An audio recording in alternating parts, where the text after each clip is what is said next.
Hello. Yeah. Hang on. Hello. Where is it? Oh, there. Here we go. Hello.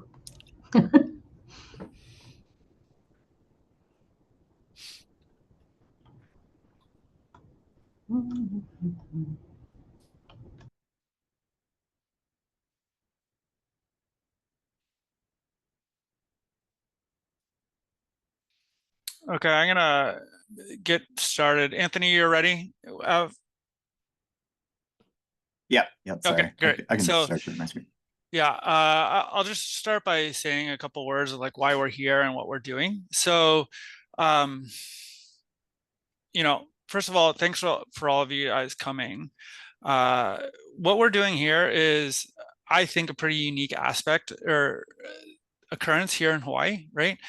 We have two world-class researchers from Stanford and University of Chicago that have spent time with us trying to figure out how to make the state government more efficient and how we can serve the people better.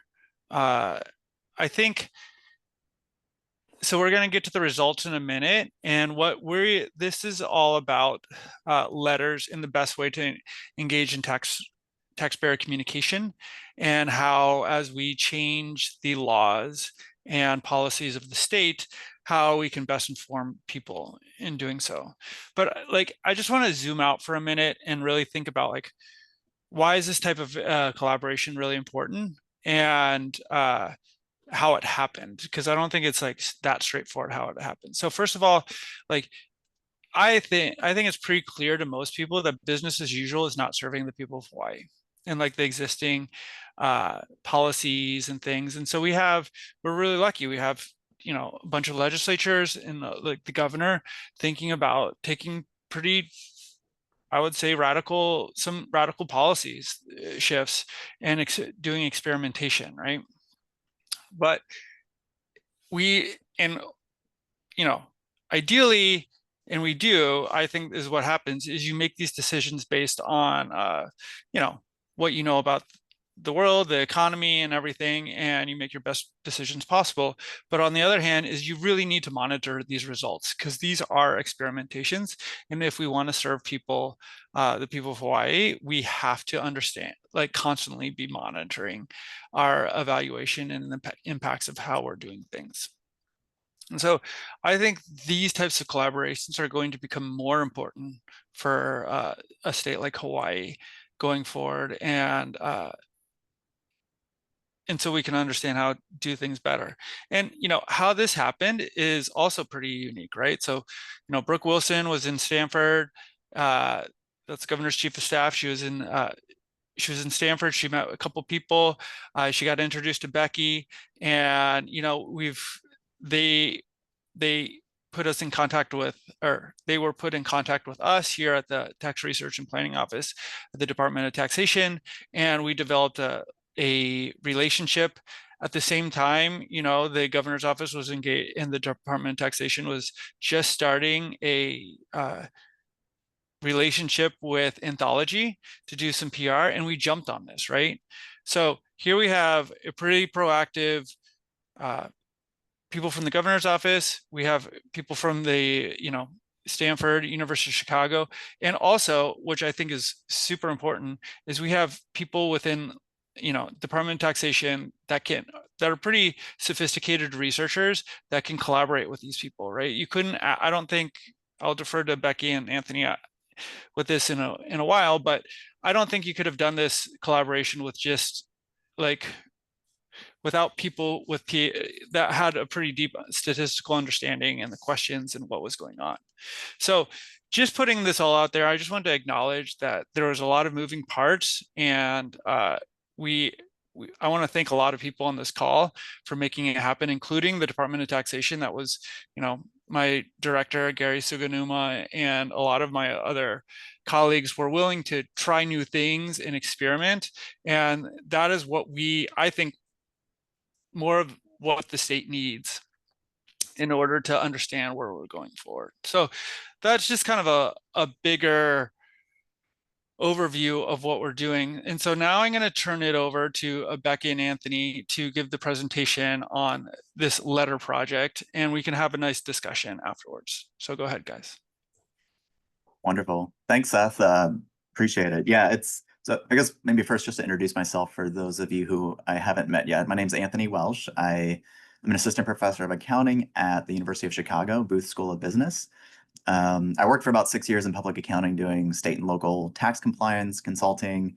So state tax is kind of the focus of my research, something I've done in practice, something I'm interested in researching, and something I've done more recently is partnering kind of with state agencies to help understand questions that are of interest not only to us as academics, but to the tax administrators that we're working with or the state more broadly. So we've been really excited. We've really enjoyed working with Seth and the DoTax team, Bars and CC, who have been super responsive and great to work with, communicate well, and more importantly, just open and curious to understanding how we as researchers can collaborate to kind of help them understand questions that they're interested in. So big thanks to Seth and his team, as well as MJ and the anthology team for kind of working with us to help execute some pieces of this project. Again, we've really enjoyed working with everyone, and thank you kind of for this opportunity. Becky, I don't know if you wanted to just briefly introduce yourself as well. Sure. My name is Becky Lester. I'm an associate professor at Stanford, and like Anthony, worked in public accounting for a number of years before going into academia, and have had the pleasure of working with a growing number of state partners on a variety of projects. And just want to echo again our gratitude to Seth, Bibar, CC, and the entire organization at DoTax and the governor's office and Anthology for the support of this project. Great. So yeah, we I'll, get into the project details here in a minute, but feel free to jump in with questions, or if you have comments kind of as I'm going through. It's something we as academics are very used to, so don't be shy if there's something you need clarifying responses to, or if you just want to jump in, chime in on anything that we're talking about here. So yeah, I know Seth mentioned we'll have a discussion afterwards, but don't feel like you need to wait until then to chat. So yeah, again, as Seth mentioned, we're kind of interested in understanding, taxpayer awareness of these tax changes in Hawaii. So I'm sure everyone on this call is aware, but just to briefly recap what tax law change we're talking about. So this was the big tax cut green affordability plan that Governor Josh Green and the Hawaii legislature enacted back in 2024. And if we all recall, the goal of these cuts really was to help improve affordability in Hawaii, reduce the cost of living, and hopefully reduce outward migration that seems to be an issue right now in the state. The cuts primarily affected individual taxpayers through things like an increased standard deduction, changes in kind of the tax rates and brackets, and importantly, they're going to be kind of phased in over time, so over the next 6-7 years, for them to really take full effect. And as Seth was alluding to, really one thing that the state was interested in, the governor's office, from our understanding, was kind of the messaging around the tax cuts and making sure taxpayers were aware that the legislature enacted these changes to really help improve affordability in Hawaii. So Anthology implemented this kind of survey back in December 2024 before any outreach efforts or communication strategies were really kind of in effect. And really the goal here was just to understand what is the baseline level of awareness of these cuts at the end of 2024. So they did a survey of roughly 400 Hawaii residents, if I recall, balanced on certain demographic characteristics. And the finding was about 32% of the state, or of that sample at least, was aware of these tax cuts. So kind of from this study, we realized, okay, there's some room for improvement, and what can we do as academics to maybe help the state, help DoTax better understand how can we communicate and help taxpayers become aware of these tax cuts. So that kind of turns to the focus of our study, which again was kind of on taxpayer awareness and their perceptions. So in early 2025, the governor's office partnered with Anthology to kind of create an informational website to help taxpayers go and learn more about these tax cuts, and then also conduct kind of their own outreach and marketing efforts to help increase awareness. And so kind of those efforts really helped facilitate our project and what we were kind of focused on, which is more broadly, how does the public learn about these tax policy changes? And kind of really what role, if any, or should, DOTAX play, the Department of Taxation play in informing the public of these tax policy changes, of these tax cuts? So, what we focus on here, how does the public become aware? Specifically, what types of information are effective at informing the public of these tax cuts? We're also curious, to what extent does providing information about these new tax cuts change taxpayers' perceptions? So things, not only just awareness, but, do they perceive the tax cuts as favorable, unfavorable? How do they think about, trusting the information that they're getting? And kind of on top of that, does the source of information matter? Does hearing about it through the Department of Taxation change perceptions or awareness differently than if, taxpayers hear about it through news or social media, TV, other sources? So I'll go through the more details here, but just to briefly summarize, to kind of give the punchline away, it seems like getting the information out there through letters, which we do in our project, our direct communication from the Hawaii Department of Taxation, seems to be an effective and useful way of not only increasing awareness, but potentially improving taxpayers' perceptions of these tax policy changes. So I'll go through it kind of in more detail what we did and kind of how we arrive at those interpretations, but just wanted to kind of get the punchline out there before we dive in. So what did we do? What was, kind of our project here? And, there were two main phases of our project to kind of help understand this question of awareness and perceptions. And the first thing we wanted to do was, send taxpayers letters from the Hawaii Department of Taxation. Again, trying to understand what role can DOTAX play in informing the public of these tax cuts. So what we did was we created 5 different versions of letters that had, varying content about the tax cuts. And then we sent those letters to a random sample of 10,000 Hawaii resident taxpayers. And this was done in late April 2025. And then with the assistance of Anthology, we helped kind of track website traffic. So in these letters, we included some link to the informational website.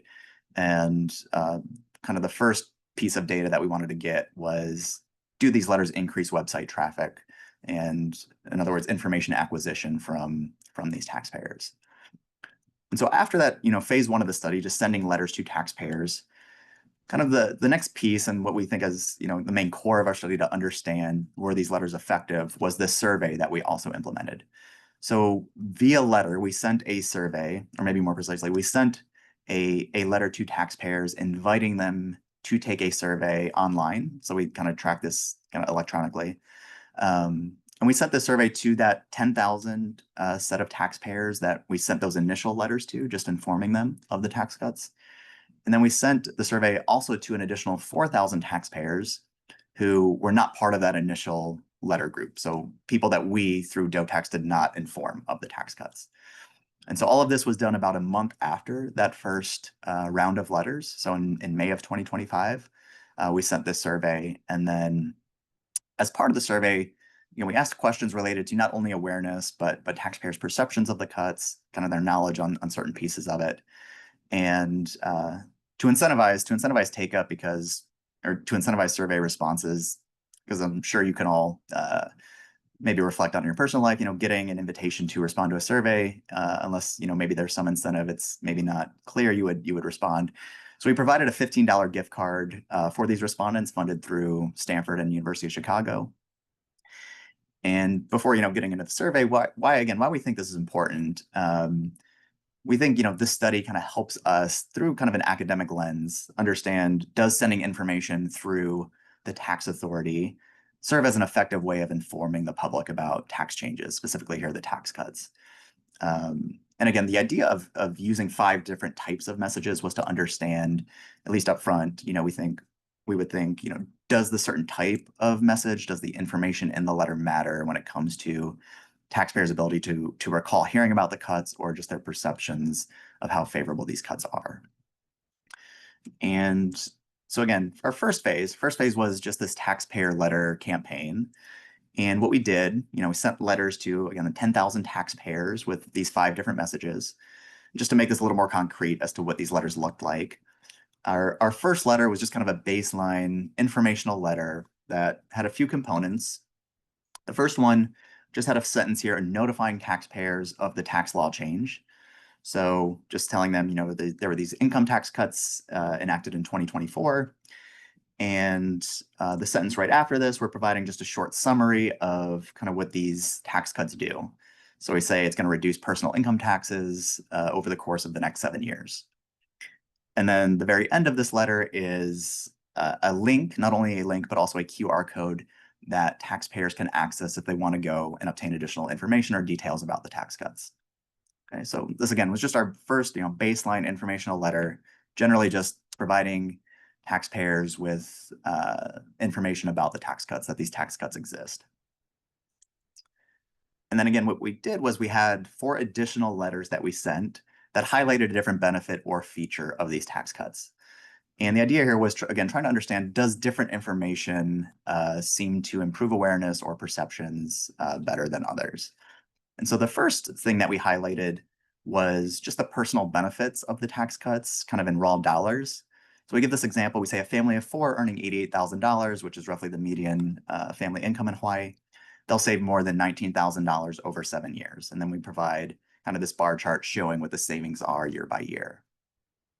And so that was kind of our first informational, incremental information we added. So we had, again, all the same information in that baseline letter and then just added on this information about the personal benefit.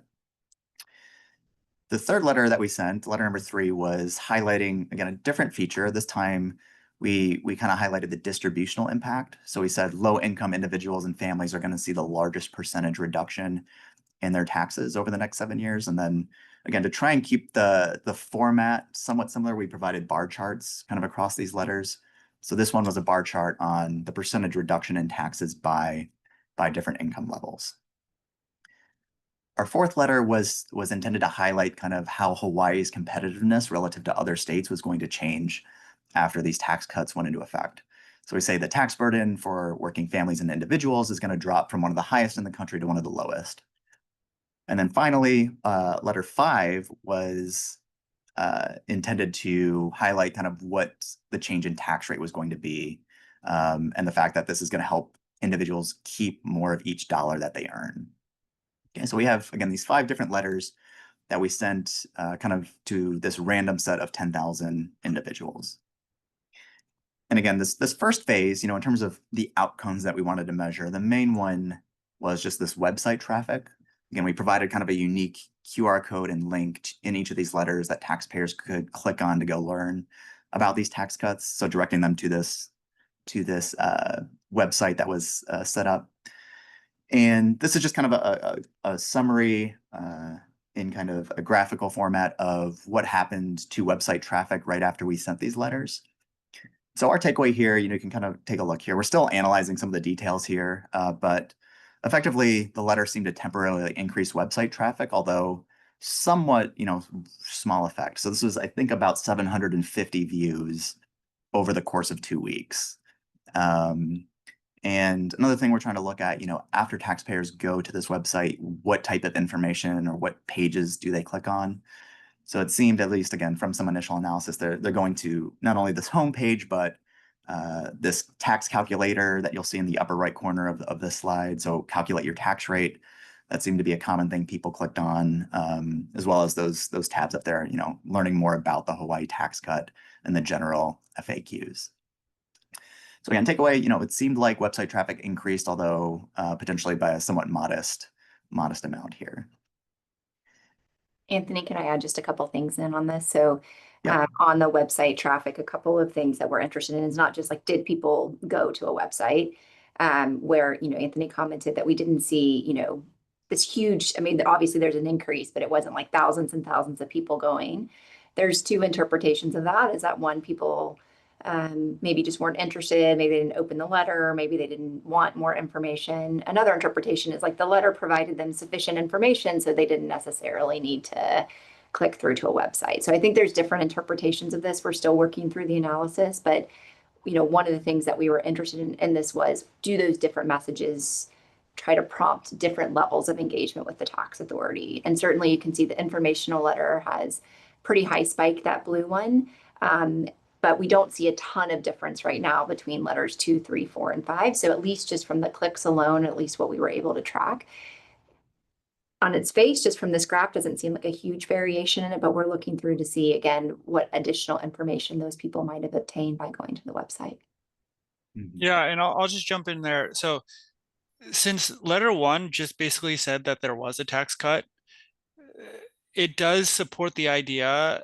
And so if people wanted to know more about it, they had to go to the tax, they had to go to the website. But for the other letters, we were basically explaining to them like, oh, this is good. And so maybe they were reading it and like, oh, that's good enough from us, right? So it actually does, you know, at least the initial analysis, I would say, supports the idea that when you provide information, more information within the letters, people are absorbing that and like internalizing that. Whereas the blue line, the letter 1, is just basically saying, hey, there's a tax cut. If you need it, you need to go get more information. Whereas the other letters were like, hey, it does something, and everybody's like, okay, cool, I got enough information, I don't need to go to the tax website. Yeah, no, thanks for jumping in there. Yeah, I think all that makes sense. So yeah, as you know, the website traffic, I think, is something interesting and something we're still trying to, you know, analyze and interpret a little bit. But again, kind of the main tool that we're using to kind of measure outcomes is this follow-up survey that we did. So again, 1 month after sending those letters, we sent a letter with a link to take an online survey. Again, to those taxpayers, as well as a set of taxpayers that didn't receive the letter, to use as kind of a baseline control group. And we got, you know, a response rate close to 14%, so about 1,900 people responded. So that's kind of the set that we're using to kind of go through some of these next set of results here.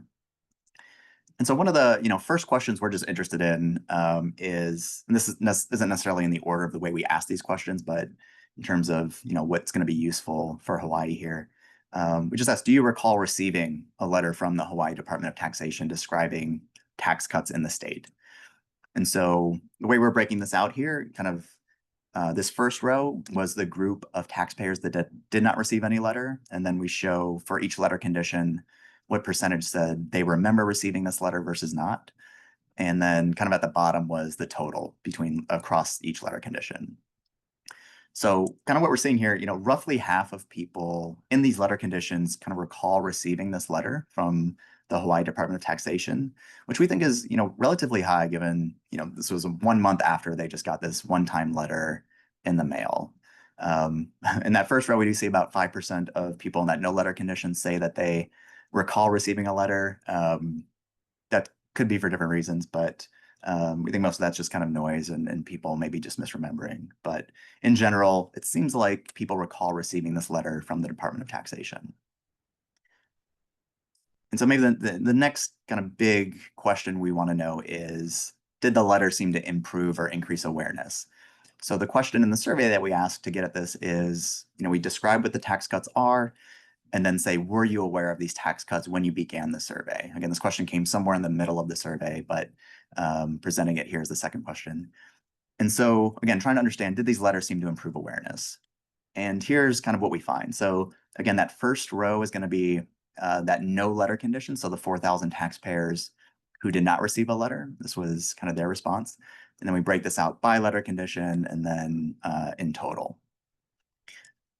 So the interesting thing, kind of first thing to note here, that no letter condition, the taxpayers who did not receive a letter, about 31% said that they were aware of these cuts. And if you recall, that's about the same percentage as Anthology found in their December 2024 survey. Now, obviously, there's, you know, different methods and samples that were used for these surveys. But, you know, for our purposes, at least in our sample, about 31% of taxpayers who did not receive a letter indicated that they were aware of the cuts. And then when we look to the taxpayers who did receive the letter, about 54 to 66% of taxpayers said that they were aware. So we think this is a pretty big, you know, jump in awareness here. So letters seem to increase awareness by between 23 and 35 percentage points, which on a percent increase basis is about 74 to 113%. And again, major takeaway for us and for Hawaii, it seems like communicating and trying to inform taxpayers through these letters seems to be an effective way of increasing awareness. And so one other question that we think would be interesting and relevant for this presentation was trying to get at what is taxpayers' sense of trustworthiness of these different sources of information or ways about hearing about the cuts. So we asked this question specifically for the roughly 800 taxpayers who said they were aware of the cuts. And there was a question right before this saying, okay, you indicated you heard about the cuts. Where did you hear about the cuts from? And they could answer things like, I heard about it through direct mail from DoTax, from a news article, from TV, from social media, from word of mouth. And then we asked, of those information sources, how trustworthy were those sources? And so we have this scale of -2 to 2 in terms of how trustworthy they viewed each source. And what we found was DoTax was ranked effectively the most trustworthy source of information. So we see DoTax, the average score was about 1.34, followed by governor or elected official, then news article, radio, TV, et cetera. And just in terms of, us as academics, we're curious, are these differences what we call statistically significant? And so we ran tests to see, is that 1.34 score for DoTax statistically different from the 1.11, the 1.03, et cetera? And we find that it is, again, indicating that hearing about these letters through the Department of Taxation, or hearing about the cuts through the Department of Taxation seems to be kind of the most trustworthy source of information. Again, kind of hinting at providing information about tax changes through or from the Hawaii Department of Taxation is an effective and reliable way of increasing awareness and gaining taxpayer trust. So with the next set of questions, we're kind of interested in the perceptions people had of these tax cuts. So again, this question was for the individuals who said that they were aware. We wanted to kind of see first, how favorable did people think these cuts are, but then also, does the source of where they heard about the cuts seem to matter for their perceptions of favorability? So again, we ask, how favorable do you believe these cuts are for you on a scale of basically very unfavorable, which is a -3, to very favorable, +3.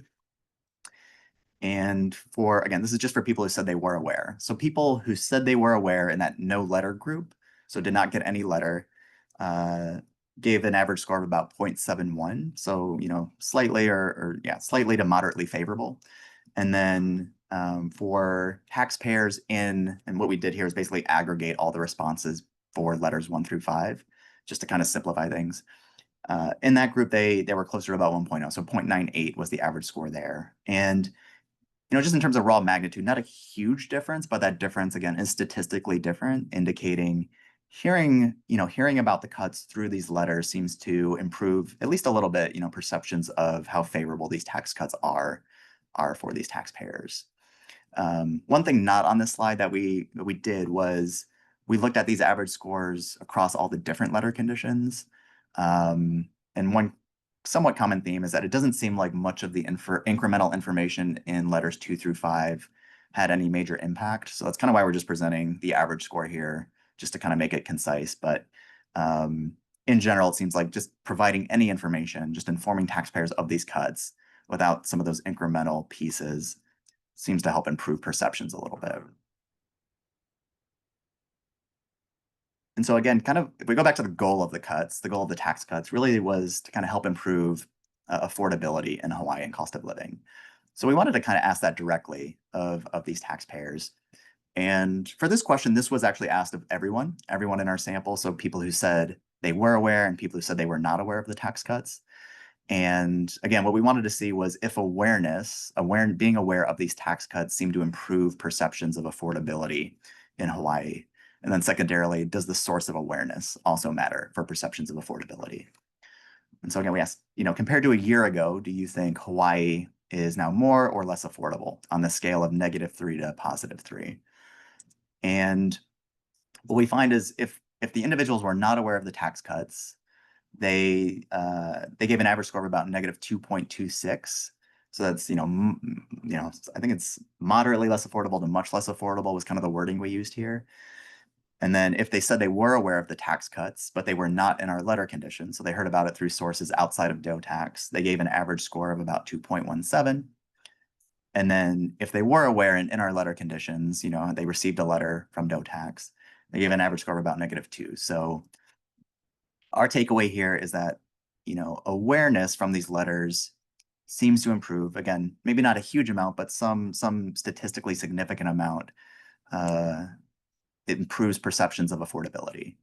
And so again, the color coding here, we have our top bar, which is not aware of the tax cuts. It's kind of our baseline group. If they said they were aware, but not in our letter conditions, that difference, so the difference in scores, the -2.26 and -2.17, not different from a statistical perspective. But if we were to compare that bottom bar, so being aware of these cuts through our letters, to the top bar, not being aware of the cuts, that difference is statistically significant. Again, just an awareness from the letters seems to help improve perceptions a little on affordability. And so our next question was somewhat similar, but instead of asking, how affordable is Hawaii today relative to last year, how affordable do you think it's going to be 5 years from now, given that, these cuts are going to go into effect over the next 5 years?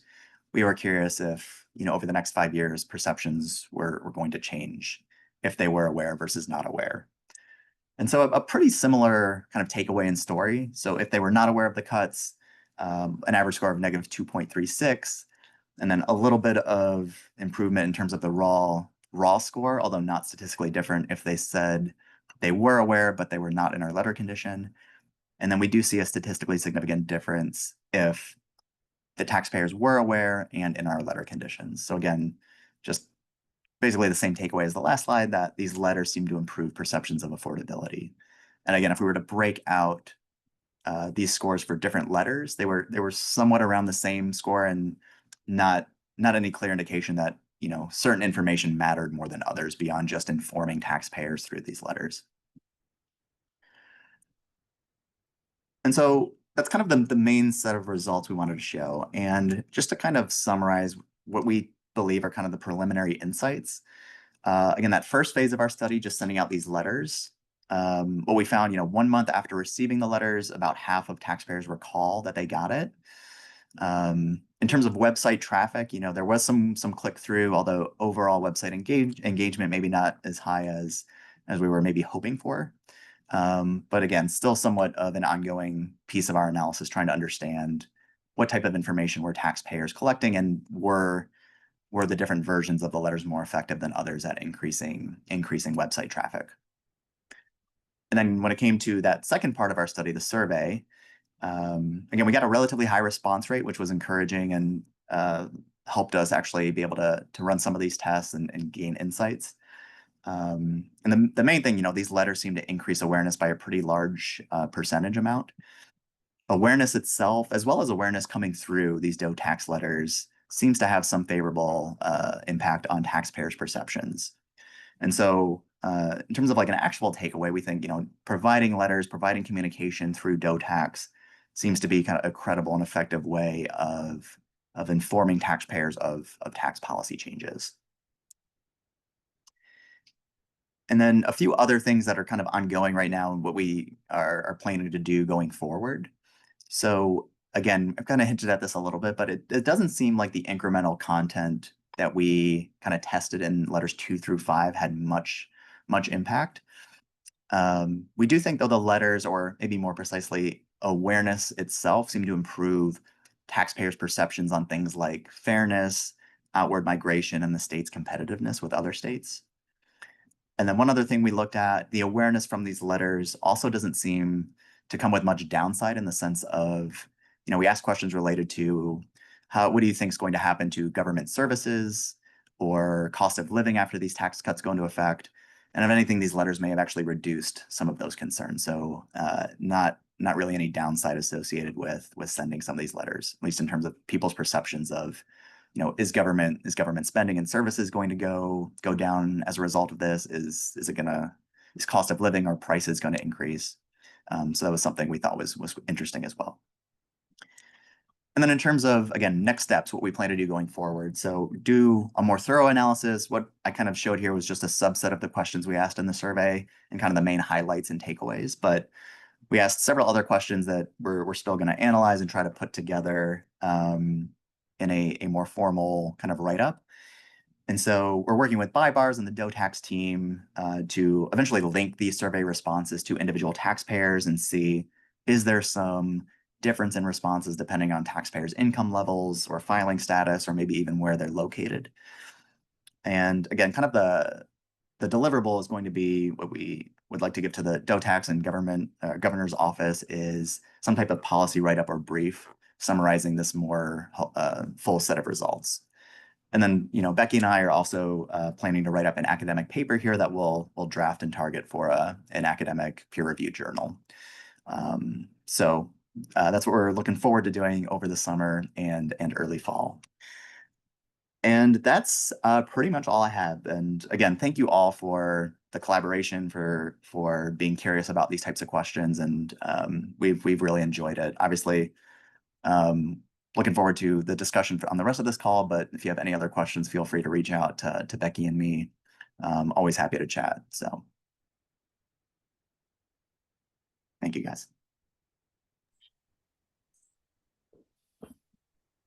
Thanks a lot, guys. Anthony, can you tell us again, what was the number of click-throughs on your letter? Total click-throughs on the letters? Are you talking about the website traffic or the survey response rate? Yeah. Did you say there were 750 click-throughs from the 10,000 letters?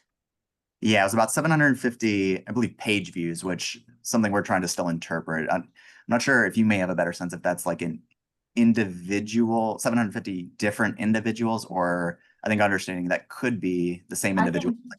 I'll pull that data because that's really good for direct mail. So just want to really delve into that a bit more. Action off of direct mail tends to be low, but I'm thinking because you're coming from Department of Taxation, it's much more compelling than if, store X sent you something. Mm-hmm.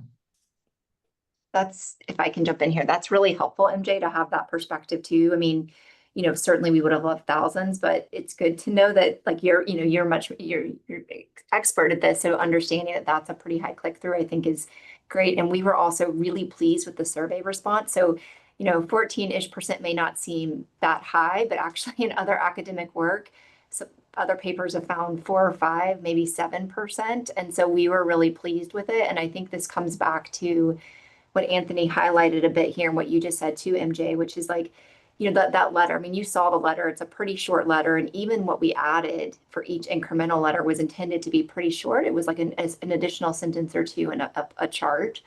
But that doubled the awareness of Hawaii taxpayers. It also improved perceptions about favorability of the tax cuts and affordability. So that simple, somewhat straightforward intervention seems to have fairly dramatic and sizable impacts. And I think it comes back to the fact that it was coming from the tax authority, who is viewed quite credibly and a very credible source of information. So I think that's a large reason, or the reason maybe why we can credit having pretty high click-through rates and survey rates, plus maybe the gift card, plus maybe the $15 gift card, but we can't separate those two facts out. Yeah.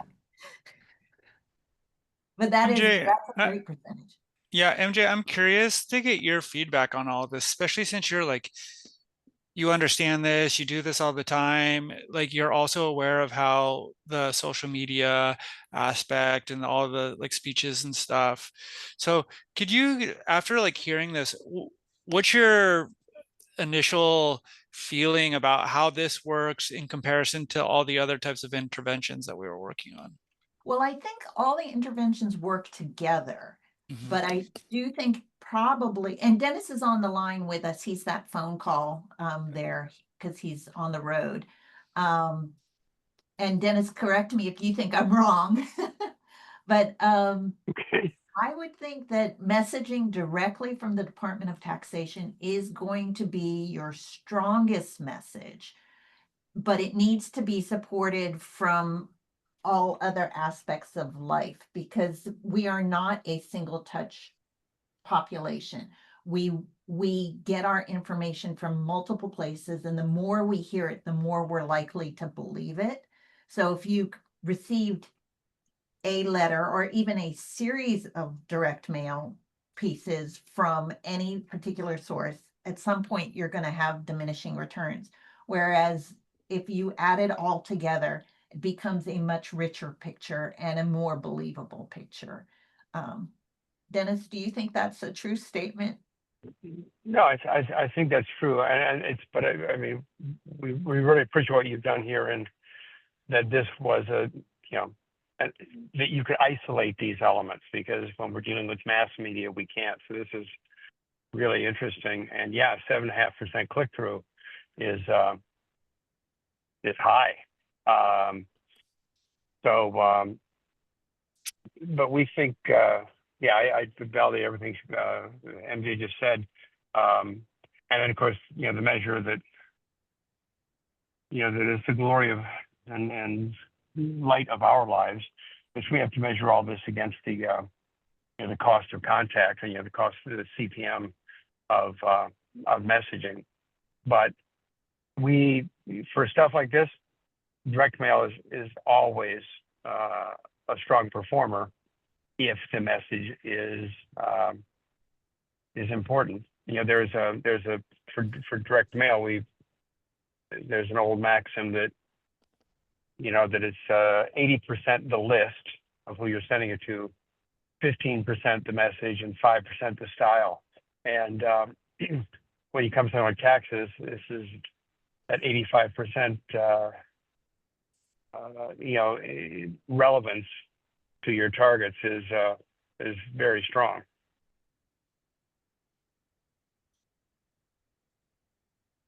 And we really appreciate what you did with the letters too, and really delving into the different letters and the different messaging points through. I think that was really strong research and very, very helpful for all of us in moving forward and how we position messaging. You asked the question how the letters overlapped with the media campaign.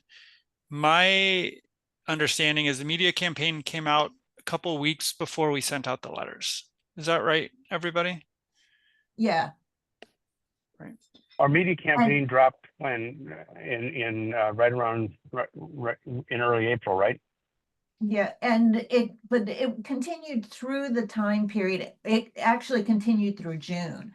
So while the letters were out, the media was also there. Okay. So I think that media was supporting the letters. It helped with the messaging. And obviously the media never, unless you went to one of the talks that Seth gave or one of the more substantive pieces of the media, it was never going to give that information that the letters gave. I mean, they were 15-second sound bites.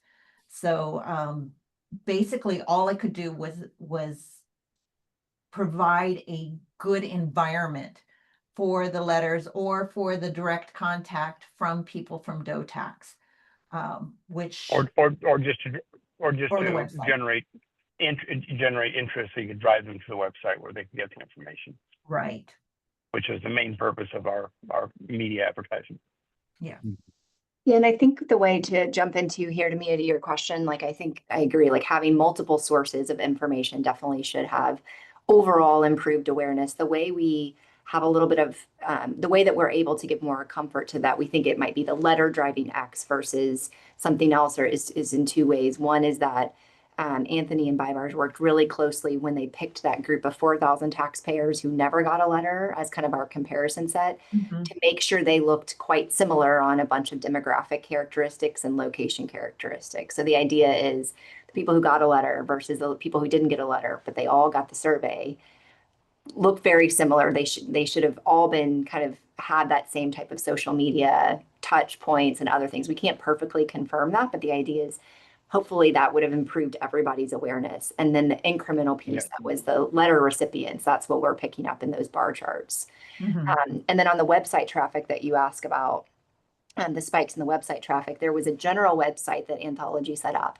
And then they were really great in working with us to set up basically 5 replicas, or basically 5 other sites that then would ultimately point to the original one. But it was those 5 other ones that only the letter recipients got. And so we were able to track the website traffic with those unique URLs and separate that from just the overall average traffic that was going to the website that they had built, which was helpful for us, measuring that click-through rate. Yeah. Thank you. I'm sorry, I have a really wonky question, and I'll just shut up after I ask it if you want. Which is, in looking at what people's overall impression and their net favorability on the cuts or on their view of the future, is it possible to isolate? Should be statistically big enough, those people who not only received the letter but also visited the website, because that'd be another interesting something, that the more people learned, the more positive they were, or the same, or the more it improved their optimism overall, or if it moved there at all.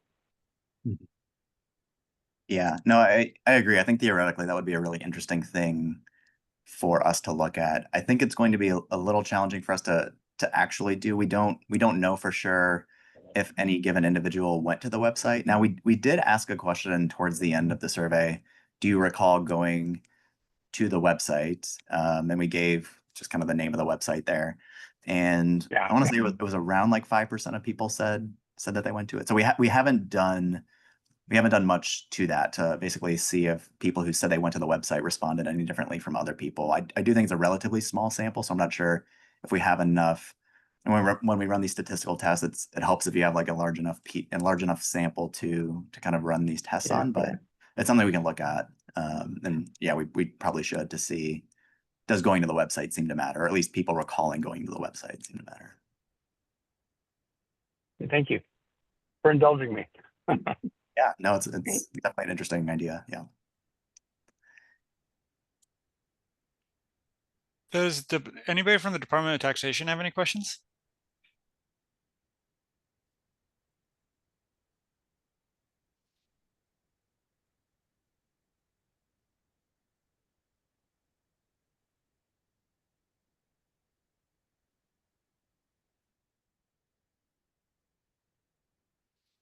I think that is a no. Yeah, I think that's a no. Yeah. Hey guys, thanks so much for all your work on this. Really interesting data to find out, and really great collaboration. Really appreciate it. I'm gonna have to run away. We're about to have a bill signing, the last one of our bill signing season. But I really appreciate all the work you guys have all put into this, and look forward to seeing any additional data that comes out of here. Thank you so much. Thank you. We really enjoyed it. Have a great day, guys. Thank you. So, like, Thank you. just to finish with everything, to me, like, the takeaway is we should send a letter to every single taxpayer with this information. Like, that's how good it is. Like, if you look at the statistical results, like we sent 4,000, we sent 10,000 letters, we have 700,000 taxpayers. Like, from my reading, it is worth it, the money to pay for the postage to inform everybody, and that's how big the effects are. Yeah. I'll defer to other people that can figure out the cost benefit analysis, and not just for this, right? So, like, if we were, the thing for the rest of the Department of Taxation is, like, if we really want people to be aware of an increase in like EITC spending, or like the availability of EITC, we should be sending them a letter letting them know that this is available. Like, this is such a effective way of communication relative to other things. Whenever we have a substantial tax law change, I think we should strongly consider sending a letter. Like, this research indicates that we should strongly consider sending a letter to every single part of the population that is eligible for that tax law change.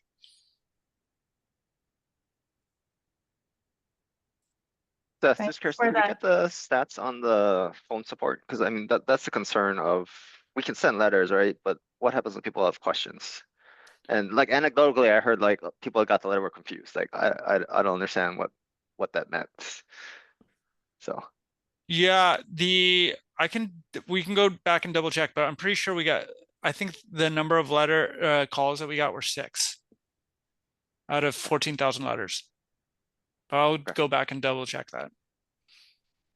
Hey, this is Kristen. Just wanted to make a comment on that last thing you said, Seth. I would be interested, maybe looking forward, depending on the type of messaging. So obviously, Tax Cuts Act is a good thing, right, for people.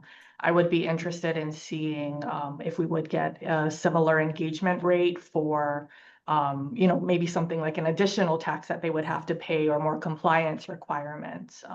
Just something for us to think about looking forward. Just a point on that, Anthony has done quite a bit of work actually thinking about letters on the enforcement side. Even this morning, we were on the phone with California about the flip of this, which is like, how do you get people to pay when they're not?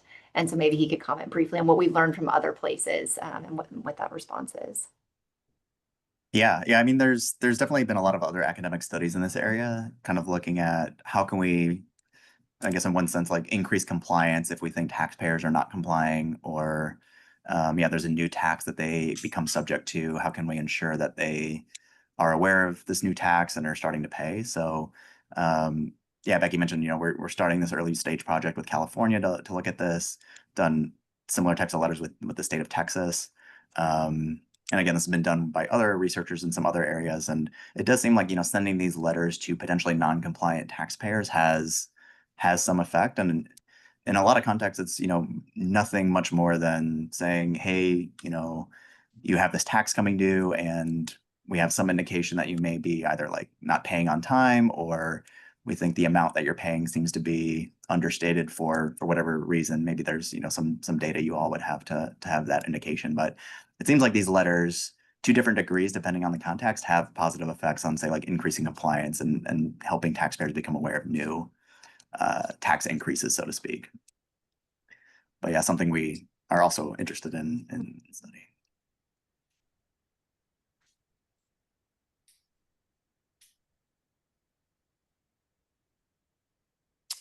Great. Well, if there's no further questions, we really just thank you so much, Anthony and Becky, for all your hard work. Thank you, MJ, and Anthology for really assisting so much of us, and thanks for the rest of the department for working so hard to do this.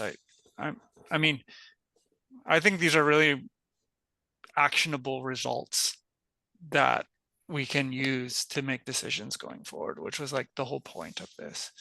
So I think from my perspective, it was a success. And, I'm not going to be here for very much longer, but the research collaboration between the Department of Taxation and these guys are going to continue.